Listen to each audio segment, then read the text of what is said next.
How's it going, everybody? Dana here with North Central Coins.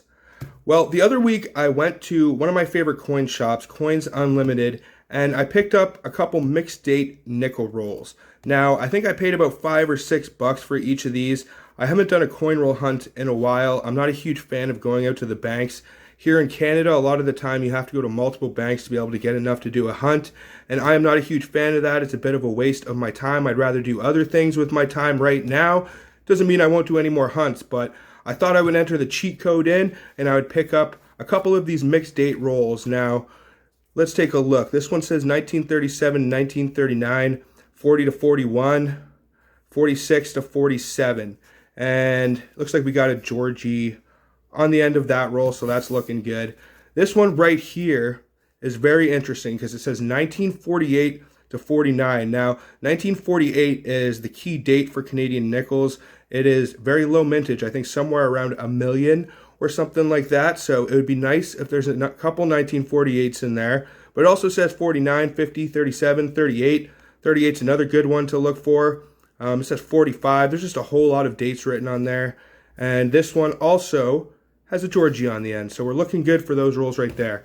Now this one, on the other hand, 46 to 50, 49, 41 to 42. But on the ends of this, I actually checked it, and these are not Georgies on the ends. I did not notice that in the coin store, which is a little silly of me, but I did open the roll up, and I did notice that there are 12-edge Georgies in this roll. I don't really want to spoil the dates yet. Oh, you can see right there. There are Georgies in this roll. You can see a 1947 there.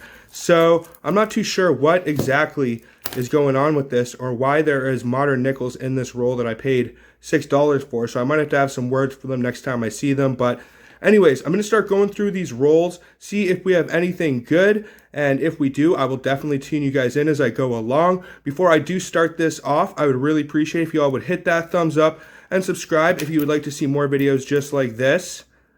You know, it'd be nice if they threw in a 2000p or something like that, but who knows, maybe there's some other treasures in here. But without further ado, what do you guys say we start this little hunt of these mixed date rolls off? Let's get her going.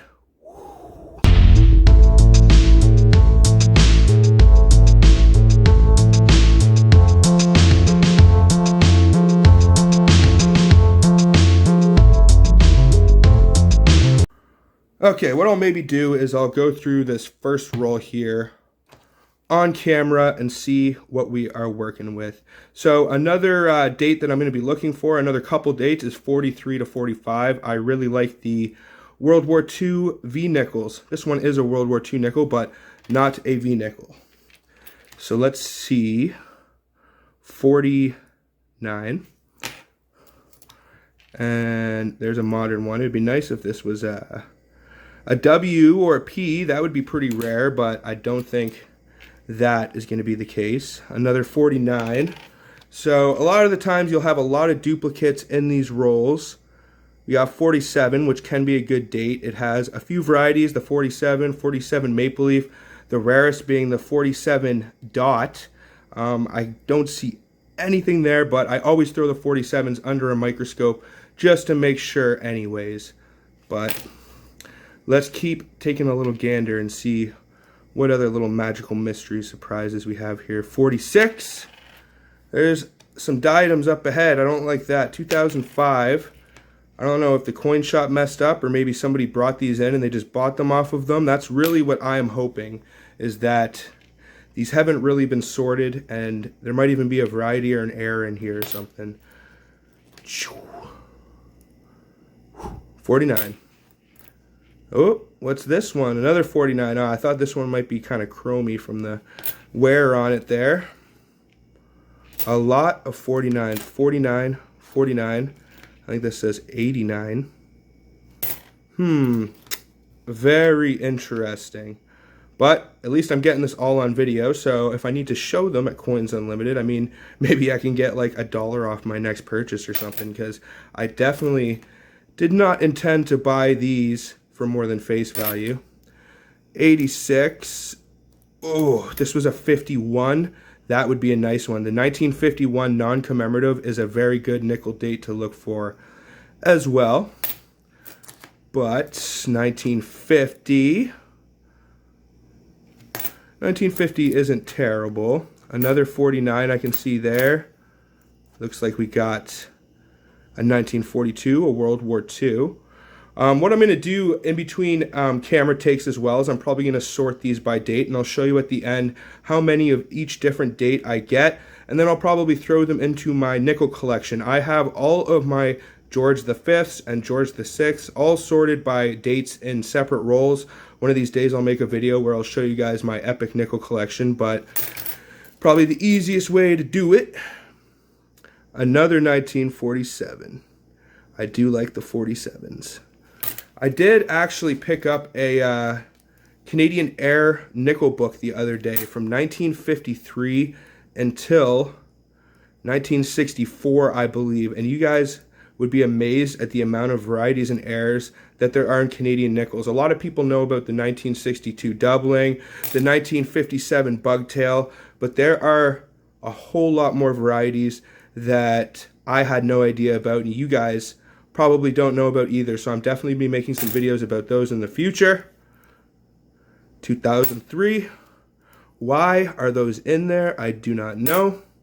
But I don't think this was the roll that I thought might have 48s in it. I think this is just a mixed roll. It said that it had a lot. Oh, is this a 91? Oh, it's a 94. I was going to say, if we got at least one key date modern nickel, that would have made it a little more worth it, but psh, phooey. Another 1950. A lot of these are in pretty beat up shape. A lot of scratches on old Georgie's bust there. I don't know if people were mad at him after World War II or something, but... And I think we got two more. What's this? A 99. Check for any mint marks or anything. Nothing. And the last one in this roll is another 1941 World War II nickel. All right, so that's the first roll. I'm going to go through the other rolls off camera. I'm also going to sort these out by the dates. If I find anything super intriguing, then I will fill you guys in. If not, then I will show you guys all of the different dates that I accumulate during this little hunt. So we'll tune you guys back in. All right, I'm not going to go through this whole roll with you guys unless there's something super crazy in here, but I just wanted to show you because the ender is actually a 1947 maple leaf. You can see the little maple leaf down there beside the 7. So usually if there was a tiny little dot in that same place as the maple leaf, that is the rare variety that you are looking for 1947. If it does have a maple leaf beside the 7, it means that it was actually struck in the year 1948. So this really is a 1948 nickel, even though it has a 1947 date. But let's tear this bad boy open and see what we got inside. This, I don't understand what's going on with this 1940 and 30. Like, I don't know who wrote the dates on here, but they are all over the place. But only one way to find out what is really inside. All right, so I'm just going through that roll, and I'm finding a ton of 1947s in here. I'm definitely going to have to throw some of them under the microscope, at least the ones that don't have the maple leaf on them. But I just found another pretty good one right here, which is the 1937. And you'll notice it has a little dot beside it, the 7. All the 1937s actually have dots. And this is the first year for the beaver design on the Canadian nickels. So it is not the highest mintage. It is the first year, so it's a pretty good one to find. And I am pretty stoked. And actually, I don't know if you guys can see, but up ahead here, if we take a little gander, what do we got right here is the 1938. So this is actually one of the key dates for this date range in nickels. It has a super low mintage, and it might even be worth like $1. This one isn't in like the worst shape ever, so definitely has a bit of a premium, a little bit of wear on it, but a nice little find in this hunt where I did not expect any key dates. So if we found this, who knows what other treasures may be lying up ahead. Maybe we'll find a V nickel. Maybe a George V even slipped in here. But let's keep going along and see what other goodies we can find. Alrighty guys, I just opened up the third roll, which is the one that looks the most promising. It says it has 1948s in it. It even says 52 to 45. And I can definitely say that there might be something interesting in here, because look at this. Usually when you see these rims, it tells you that you have a chrome coin. I can tell from the shiny edge right there. we got ourselves our first V-nickel of this hunt, a 1945. I love these things. These are like my favorite nickels, even though they aren't the rarest or they're not super valuable. Just finding one of them, they are hard to find coin roll hunting. I've only found a couple of them, so that is pretty awesome right there. I see another one right here, and there are a few years that are chrome nickels that aren't actually the V nickels. Like this one right here, 1952. Not too bad. It's got some sheen to it, but pretty beat up. And I think I might have seen, nope, that's not one right there. I think that is just about it for those. So I'm going to keep going through and see if maybe any 1948 snuck into this roll, but we got ourselves a V-nickel in this hunt, which is something I definitely did not expect. Even though it had it written on there, I thought maybe it was an accident or an old roll or something like that. So that is absolutely awesome. Let's take a little gander in the rest of these 12 edgers. Well, just a few nickels down in this roll, and look what we have already found, guys. A 1948. This is the key date for Canadian nickels, and this bad boy is worth like probably $1 or $2 just on its own right here. There are a lot of coin roll hunters that hunt nickels religiously here in Canada and still have not found one of these. And I just got it as a bonus in this hunt. So that is pretty sweet. I think it's minted somewhere around 1 million. Even in this bad shape, which is probably like VG or worse, it's still going to have at least a little bit of a premium, probably $1 or $2, because people need these to fill out their collection. So that is an awesome find right there. I'm going to throw it in with my other awesome finds like the 37s and the 38 that I found. I'm going to finish this roll off and we will wrap this hunt up. Alrighty, I have concluded this little nickel hunt. Before I start wrapping up all of these awesome finds, I would really appreciate if you guys would hit that thumbs up and subscribe if you would like to see more just like this. Now let's show you some of the awesome piles that we got today. Starting over here, we have the 1937s. I think we got 4 of those, so that is the first year nickel. Pretty darn awesome. We got 3 1938s. 1938 is a key date as well, super low mintage, so pretty stoked for that. We got 1 1939, hefty little pile of about 4 or 5 1940s. I think we got about 7 1941s. Looks like 4 1942s. We got 1 1945 V-nickel that I am super stoked about because these V-nickels are some of my favorite. We got nice little pile of 1946s. I think we got 5 or 6 right there.